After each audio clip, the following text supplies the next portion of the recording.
Well, look, I had a call earlier today from the Minister, Minister David Crisafulli, to advise that he'd received the report from his project manager in relation to this final de-amalgamation issue, and that where an ambit claim had been lodged, in our opinion, an ambit claim for 22.8 million, he had deduced that there was a debt or a liability to us of 1.6 million to pay Noosa. And I said to him that in an effort to put all this behind us, Council would be prepared to settle on that amount and move on. So in the scheme of things, it's a fairly modest sum, and we could waste a hell of a lot of time and energy toing and froing over that.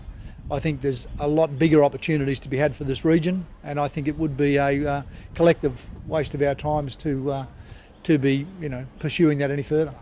The two items, the carbon tax of $400,000 and the Unity Water dividend of $1.2 million, these were beyond the control of Council, and certainly beyond the details and agreement of the Transfer Committee, which of course consisted of our CEO John Naggs and Peter Franks, the then transfer manager. So this ambit claim was made by the Noosa Council. We were dragged into it by dint of the fact that we had no alternative but to protect our ratepayers. From the get-go, as far as de-amalgamation is concerned, our ratepayers have not had a say, and it would have been grossly unfair for them to have had to chip in another 22.8 million as a subsidy for de-amalgamation.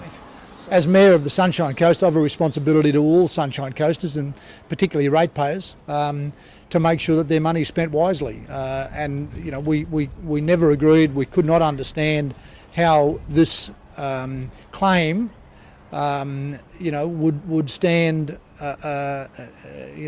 any contest with the facts. And I think that decision today certainly supports the approach we took in standing our ground, and in particular ensuring state members representing our constituents on the Sunshine Coast understood the responsibility they had to make sure our people were treated fairly.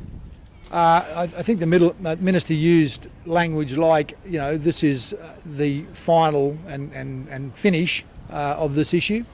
Certainly from a Sunshine Coast Council point of view, for all intents and purposes, we'd finish with de-amalgamation as of January 1 this year. And we've been working consistently on our own agenda. So for it to last this long, almost 12 months later, I think has been a shame. But it's, I can't speak for what Noosa might choose to do. But my hope would be is that they swallow the decision and move on.